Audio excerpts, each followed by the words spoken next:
Hi hello friends, welcome back to our channel అత్త కోడలు 123. ఈ రోజు వ్లాగ్ వచ్చేసి నా డైలీ రొటీన్ అయితే నేను మీతో షేర్ చేసుకోవాలనుకుంటున్నానండి. వీడియో అయితే ఎక్కడ స్కిప్ చేయకుండా చూసేయండి. నేను మార్నింగ్ అయితే లేచి ముందులా టీ అయితే పెట్టుకుని తాగుతామండి. తర్వాత టిఫిన్ కోసం అనేసి దోశల పిండి అలాగే పల్లీల చట్నీ అయితే ప్రిపేర్ చేసుకున్నాను.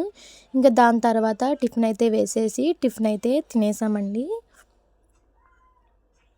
ఇంక దాని తర్వాత వచ్చేసి రేపొద్దుటికి టిఫిన్ కోసం అనేసి మినపప్పు అయితే నానబెట్టుకుంటున్నానండి. ఒక గ్లాస్ మినపప్పు అయితే నానబెట్టుకుంటున్నాను వాటర్ వేసుకుని.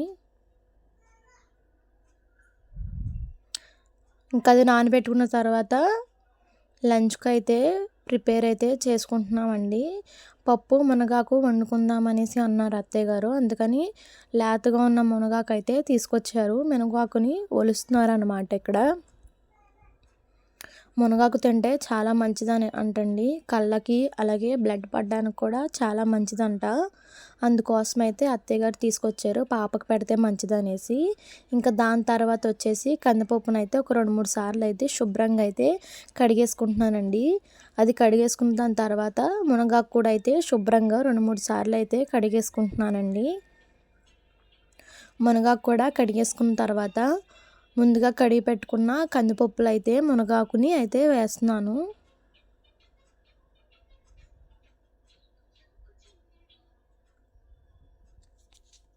మునగాకు వేసేసుకున్న తర్వాత అయితే ఆనియన్స్ చిల్లీస్ అయితే ముందుకైతే కట్ చేసి అయితే పెట్టుకున్నానండి.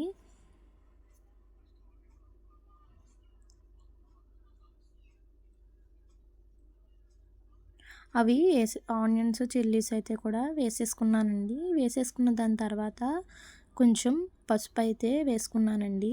కొంచెం పసుపు వేసుకున్న తర్వాత తగినంత వాటర్ అయితే వేసుకుని కుక్కర్ అయితే మూత పెట్టేసి స్టవ్ వెలిగించి స్టవ్ మీద అయితే పెట్టేసానండి. పెట్టేసిన తర్వాత ఒక 4-5 విజిల్స్ వచ్చేంత వరకు అయితే ఉంచాలి. ఇంకా ఒక పక్కన అయితే అన్నం కూడా అయితే కడిగి పెట్టేశానండి. పప్పు అయితే మెత్తగా అయితే ఉడికిపోయిందండి 4 విజిల్స్కి. ఉడికిపోయిన తర్వాత తగినంత ఉప్పు అయితే వేసుకుని మెత్తగా అయితే పప్పు గుత్తుతోటి అయితే రుబ్బుకుంటున్నానండి ఇక్కడ. పప్పు తాలింపు కోసం అయితే ప్రిపేర్ చేసుకున్నానండి. తాలింపు దినుసులు, ఈ కరివేపాకు చూసారా ఎంత ఫ్రెష్గా ఉందో, మా చెట్టు కరివేపాకేనండి. అన్నం దొంపెట్టాను కదండి, ఈ అన్నం దింపేసి పప్పు అయితే తాలింపు పెట్టాలండి. దాని తర్వాత తాలింపులు 9 వేలు జీలకర్ర అయితే వేసుకున్నానండి.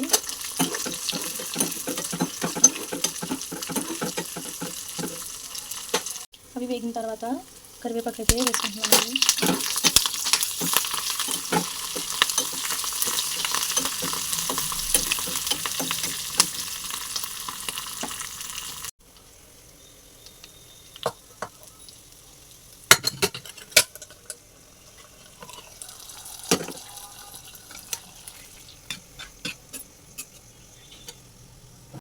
ఇంకా పప్పు అయితే అయిపోయిందండి. పప్పు అయిపోయిన తర్వాత బంగాళదుంప ఫ్రై అయితే చేయడానికి బంగాళదుంపలు అయితే తీసుకున్నానండి.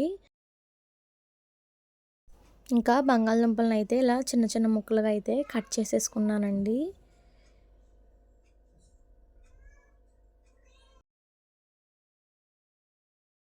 ఇంకా ఫ్రై కోసం అనేసి పాన్ పెట్టుకుని ఆయిల్ వేసుకుని వేరుశనగ గుళ్ళు అయితే గోల్డెన్ కలర్ అయితే వేసుకున్నానండి. వేపేసుకున్న దాని తర్వాత తాలింపు దినుసులన్నీ కూడా అయితే వేసేసుకున్నాను. ఇంకా తాలింపు దినుసులు కూడా వేగిపోయిన తర్వాత ముందుగా మనం కట్ చేసి పెట్టుకున్న బంగాళదుంప ముక్కలను అయితే వేసేసుకున్నానండి. వేసేసుకుని ఒక్కసారి గట్టితోటైతే ఒకసారి కలుపుకోవాలండి.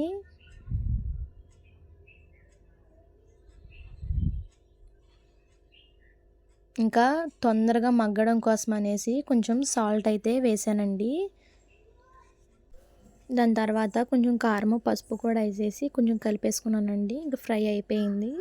ఇంకా ఈరోజు వచ్చేసి పప్పు అలాగే వేడివేడి అన్నం అలాగే బంగాళదుంప ఫ్రై చేసుకున్నామండి.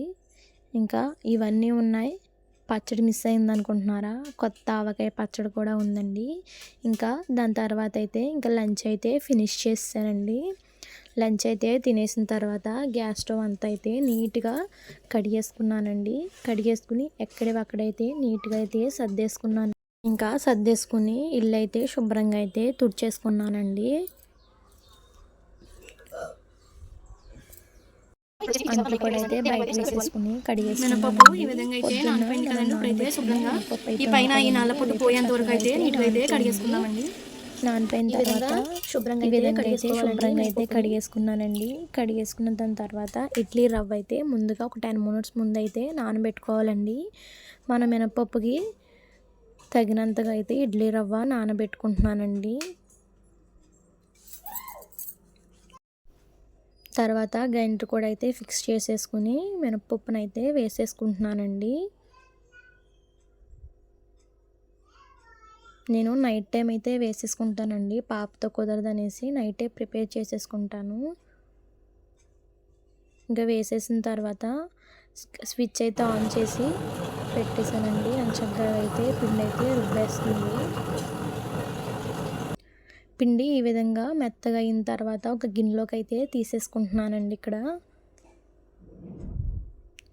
తీసేసుకుని మనం ముందుగా నానబెట్టుకున్న ఇడ్లీ రవ్వ అయితే ఉంది కదండి, ఆ ఇడ్లీ రవ్వని పిండిలో అయితే కలిపేస్తున్నాను. ఇక్కడ వాటర్ లేకుండా అయితే ఇడ్లీ రవ్వని పిండిలో అయితే వేయాలండి.